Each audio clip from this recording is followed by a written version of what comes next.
जहां एक और भारतीय जनता पार्टी की अपनी अपनी विजय की बात करती है, वहीं कांग्रेस प्रत्याशी भी हरियाणा में पूरी ताकत झोंक रहे हैं। लेकिन एक महिला हमारे साथ ऐसी हैं जो डटकर साफ तौर पर कह रहे हैं कि अब की बार हरियाणा में मोदी मैजिक चलेगा, अब की बार भाजपा विजयी होगी। आखिर क्या कारण है, उनसे बात कर रहे थे। जी मैडम, क्या नाम है आपका? सुमन छोकर एडवोकेट। क्या लग रहा है मैडम, अब की बार तो आप तो छोकर हैं, धर्म सिंह छोकर का प्रचार चल रहा होगा जबरदस्त। धर्म सिंह छोकर को 10 साल से देख रहे हैं जी, ठीक है जी।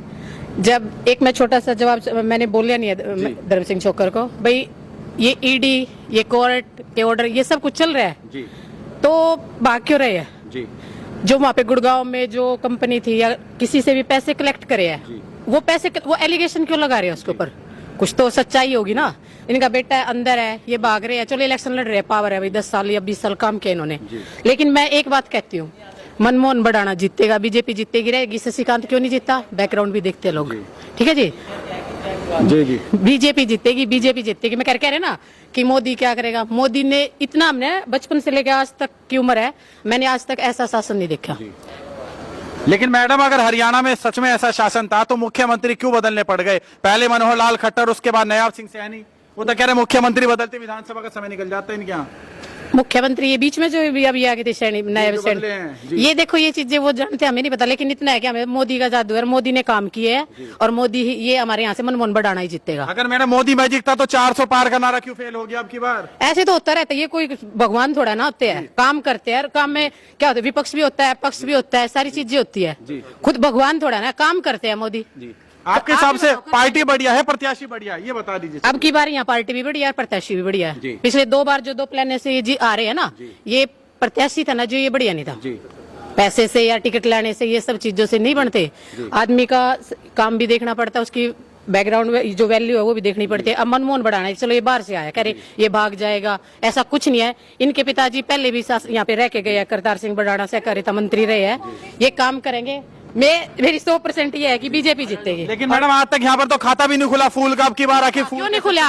आप इलेक्शन होगा उसके बाद देखियो, 5 तारीख को देखियो, 5 तारीख को किसकी वोट पड़ेगी किसकी नहीं पड़ेगी, और 8 तारीख को आपको खुद ही नहीं पता लग जाएगा सबको। और मैडम उनसे बात करें, क्या नाम है मैडम आपका? नाम क्या, आप तो बताइए। मेरा नाम एडवोकेट प्रीति राठी। मैडम आपको क्या लग रहा है, आखिर महिलाएं हैं, क्या भाजपा सरकार सुरक्षा दे पाए महिलाओं को? नहीं, पहला सवाल सिर्फ यही आपसे। बिल्कुल दे पाएंगे। महिलाएं पहले 4 दीवारी के अंदर रहती थी, लेकिन आज वो दौर है कि पुरुष के साथ कंधे से कंधा मिलाकर चलती हैं। हम हर एक स्टेज पे सुरक्षित हैं। महिलाओं के लिए क्या नहीं किया। ऐसे में कांग्रेस में जो सोनिया गांधी है, प्रियंका गांधी है, वो भी बड़े बड़े दावे करते हैं कि कांग्रेस सरकार में महिलाएं सुरक्षित होंगी। बिल्कुल होंगी, अब भी हैं। कांग्रेस में भी कोई भी पार्टी आए, सभी में महिलाएं सुरक्षित। आपकी पहली पसंद कौन है, फूल या पंजा? न पंजा न फूल, गुलदस्ता। गुलदस्ता। चलिए मैडम, तो गोल। सर ये बताइए, मैडम कह रही है साफ तौर पर कि भाजपा के जो प्रत्याशी है वो इनके लिए सबसे बेहतर हैं और भाजपा की सरकार बनेगी प्रदेश में। मैं अपनी अधिवक्ता साथी से पूछना चाहूंगा कि जो 5 साल रहे हैं, 10 साल रहे हैं बीजेपी के कार्यकाल, उन्होंने एक भी काम मुझे ये दिखाइए कि ये काम उन्होंने नया किया है। अब मैं एजुकेशन पे चलता हूँ, मैं डिपार्टमेंट टू डिपार्टमेंट चलता हूँ। एजुकेशन में गेस्ट टीचर लगाए थे, जिसमें उसमें थे वो शिक्षा मंत्री भी रहे हमारे। उन्होंने कहा था कि हम एक कलम से अतिथि अध्यापकों को पक्का करेंगे, लेकिन इनके लिए कुछ नहीं, उनको लॉलीपॉप थमा दिया, उन पर लाठियां चार्ज हुई। कांग्रेस राज में ऐसा तो नहीं हुआ। दूसरी बात, अब जितने भी डिपार्टमेंट हैं सभी वो एम्प्लॉयज की कमियां झेल रहे हैं। काम वैकेंसी 10,000 हैं, वहाँ काम कर रहे हैं केवल 2,000 व्यक्ति। आपकी बात को यहीं पर रखो मैडम, ये बताइए क्या रोजगार के अवसर सरकार दे पाई या नहीं? अब रोजगार की बात कर लेते हैं। एक बात होता, कोई तैयारी करेगा, किसी भी पढ़ेगा लिखेगा तभी तो रोजगार लगेगा ना। अब MLA से उम्मीद लगा लेते, ये लगाएगा, वो लगाते हैं तो पैसे लेके तो लगाते हैं। और आज के टाइम में भी विधायक पैसे लेके लगाएगा? हाँ लगाते हैं। ये जो अभी फिलहाल की बात है, ये तो हमारे आगे लोकल नेता रहे धर्म सिंह छोकर है, जो लगे है ना, ये 2,500 बता रहे थे, 2,500 नौकरियां लगी।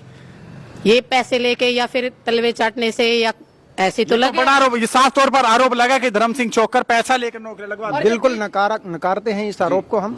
और ये जो आरोप लगा रहे हैं हमारी साथी वकील साहिबा, कोई भी एक सबूत दे कि इन्होंने पैसे लेकर ये काम किया है तो हम जो भी। तो पहले भी आरोप लगा, कह रहे ईडी के छापे पड़ रहे हैं, वो भागते नजर आ रहे हैं। सुनिए, अभी तक अफवाहें हैं, किसी के पास कोई ऑर्डर नहीं है, किसी हाई कोर्ट का या सुप्रीम कोर्ट का, किसी भी अपेक्स कोर्ट का कोई भी आदेश नहीं है। आदेश है तो दिखाइए ना, तथ्यों पे बात कीजिए ना। आप क्यों अफवाहों में बात करते हैं? आप किस लिए हवाई बात करते हैं? बताइए मैडम, अभी आप कह रहे थे कि ईडी से पेपर में आ रहे हैं, उसमें कोर्ट में चल रहे आप हैं। तो अधिवक्ता है, क्या आदेश आया हाई कोर्ट का आपके पास कोई? मेरे पास नहीं आया, अखबार में जो आता है भाई ईडी। मैडम आप तो अधिवक्ता है, कोई नागरिक, आम नागरिक कहे तो ये सवाल बैठता है, लेकिन आप तो स्वयं एक अधिवक्ता है। एक पेपर में कोई न्यूज आ रही है, वो किसी तथ्य के आधार पे तो आ रही होगी ना। सर क्या तथ्य के आधार पर चलेंगे या आदेश के? मैं अपने अधिवक्ता साहिबा को बताना चाहूंगा, हमारे यहाँ एक एविडेंस एक्ट होता है, एविडेंस एक्ट होता है जिसमें दिखाया जाता है कि ये एविडेंस है, और एविडेंस डॉक्यूमेंट्री हो या ओरल हो, वही तो दिखाएं। अब ओरल एक हवा बना दिया है कि उनको ना अरेस्टिंग वारंट हो गए कि 2 दिन में अरेस्ट करें, सरेंडर करें या पुलिस अरेस्ट करे। अरे कहाँ है? ऑर्डर तो दें। अब पुलिस कैसे कार्रवाई करेगी? पुलिस तभी तो कार्रवाई करेगी उनके पास, तब पुलिस तभी तो कार्रवाई करेगी ना, तब उनके पास कोई आदेश होगा। मैडम तो कह रही है भागते फिर रहे हैं। कहाँ भागते फिर रहे हैं? अभी भी ओपन थे। बताइए मैडम, भागते फिर रहे हैं? इसके लिए मैं बताता हूं। जी सर, कैंसिल हो लिया, मैं बताता हूं कहाँ भागते फिर रहे हैं। पिछले 1 महीने से जो प्रचार चल रहा है लगातार जारी है। किसी एक हलके के आदमी से ये बताएं कि कहाँ भागते फिर रहे हैं। रात को 2 बजे तक 3 बजे तक पब्लिक के सामने रहते हैं, कहाँ भागते फिर रहे हैं। एक आडंबर चला कि जुरासी रोड पे गोली मार दी पुलिस ने, भाज रहा था। किसी का फोन आया, क्या था उस धर्म सिंह को, अगले दिन आया कि जुरासी से अरेस्ट कर लिया।